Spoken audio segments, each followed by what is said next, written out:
Au nom du Père, et du Fils, et du Saint-Esprit. Amen. En ces temps-là, Jésus disait à ses disciples, un homme riche avait un gérant qui lui fut dénoncé, comme dit lapidant ses biens. Il le convoqua et lui dit, « Qu'est-ce que j'apprends à ton sujet? Rends-moi compte de ta gestion, car tu ne peux plus être mon gérant. » Le gérant se dit en lui-même, « Que vais-je faire puisque mon maître me retire la gestion? Travailler à la terre, je n'en ai pas la force. Mendier, j'aurais honte. Je sais ce que je vais faire, pour qu'une fois renvoyé de ma gérance, des gens m'accueillent chez eux. » Il fit alors venir un par un ceux qui avaient des dettes envers son maître. Il demanda au premier, « Combien dois-tu à mon maître ?» Il répondit, « 100 barils d'huile. » Le gérant lui dit, « Voici ton reçu.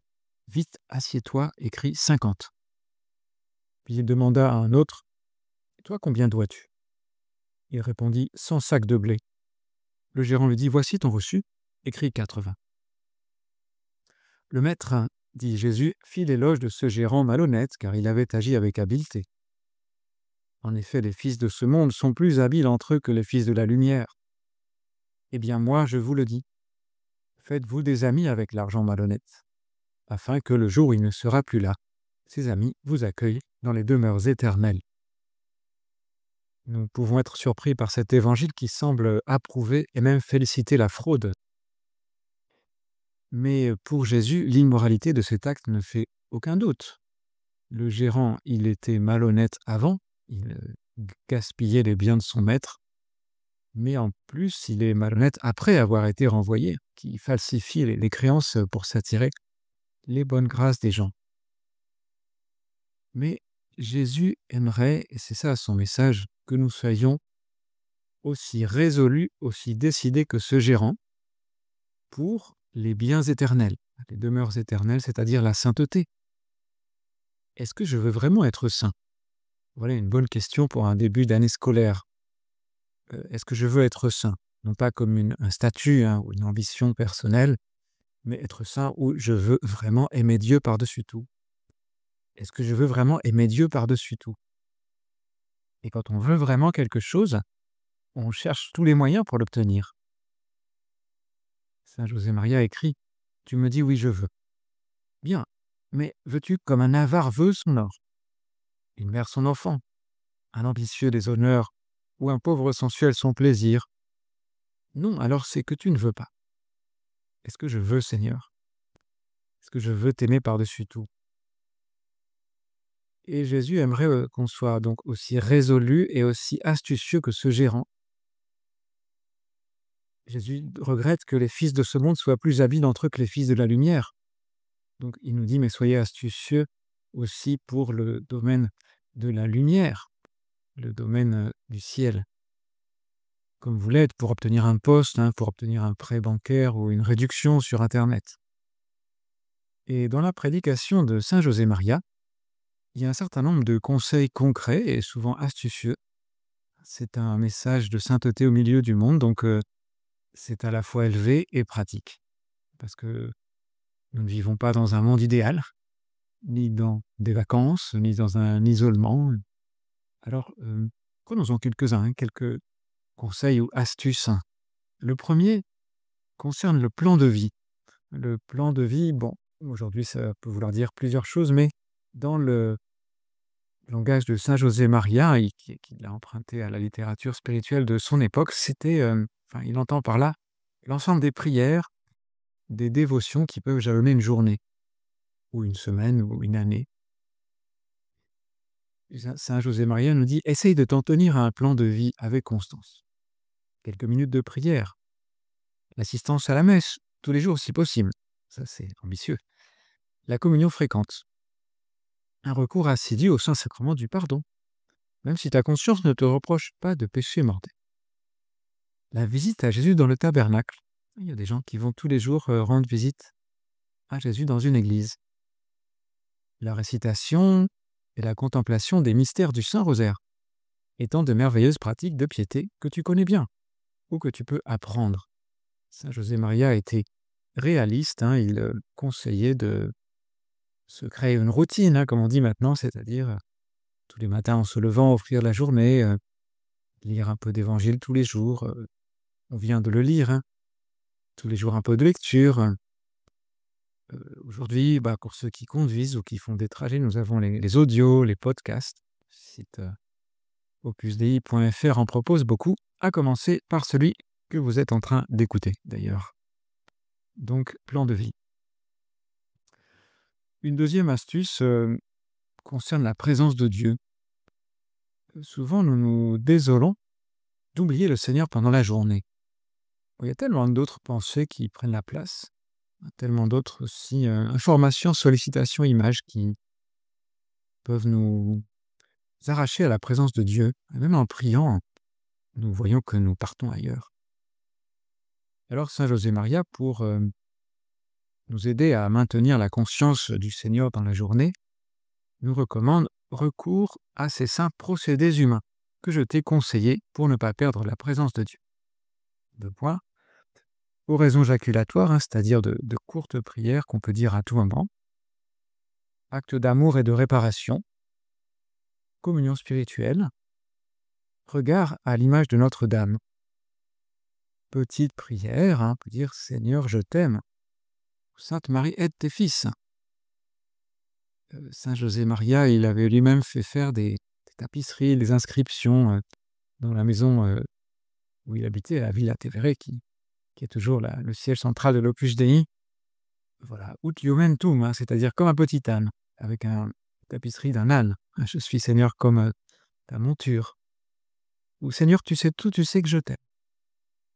Ou simplement amote en latin, je t'aime.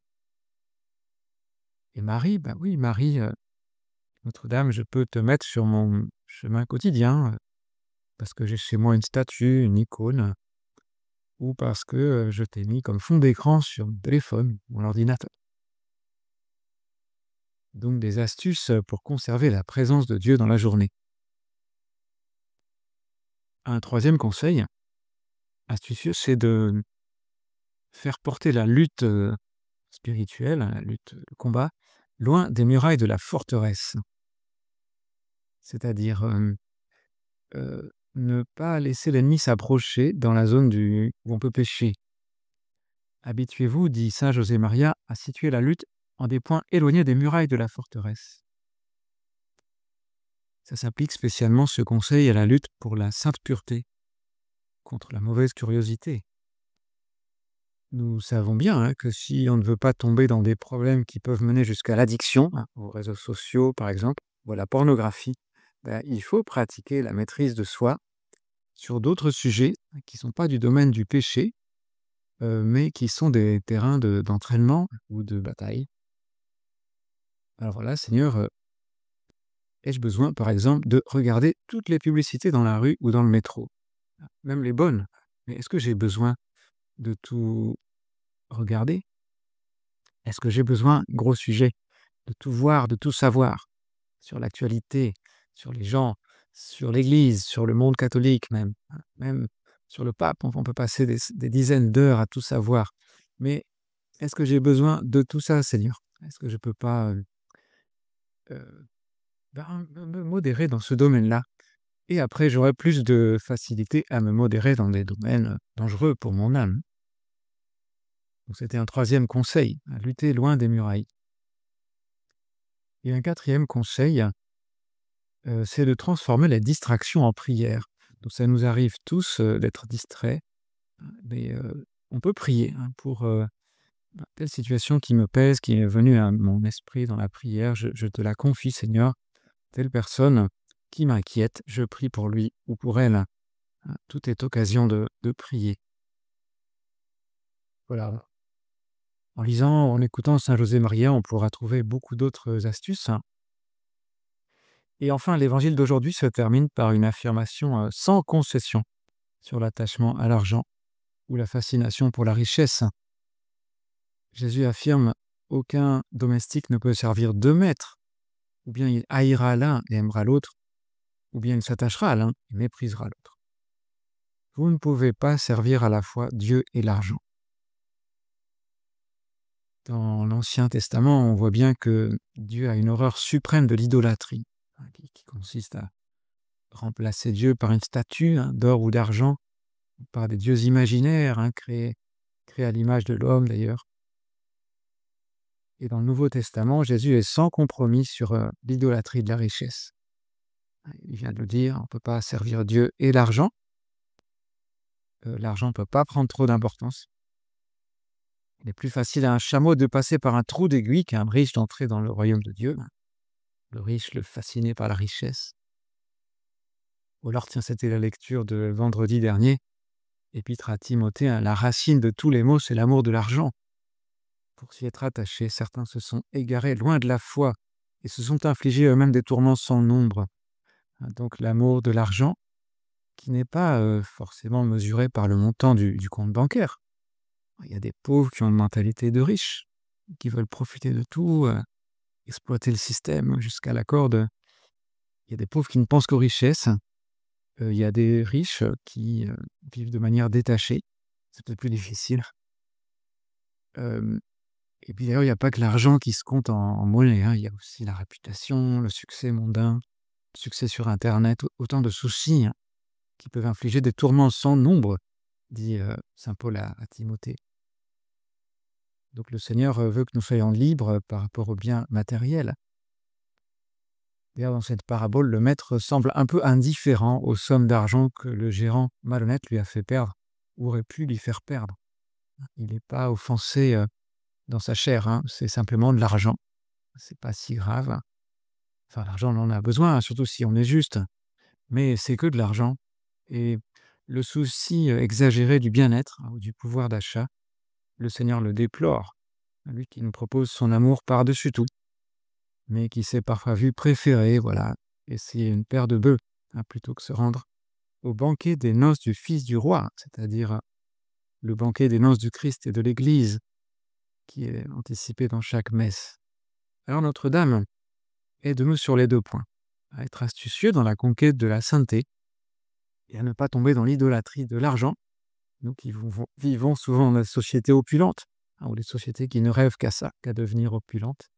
Aide-nous, Notre-Dame, à conserver la liberté des enfants de Dieu.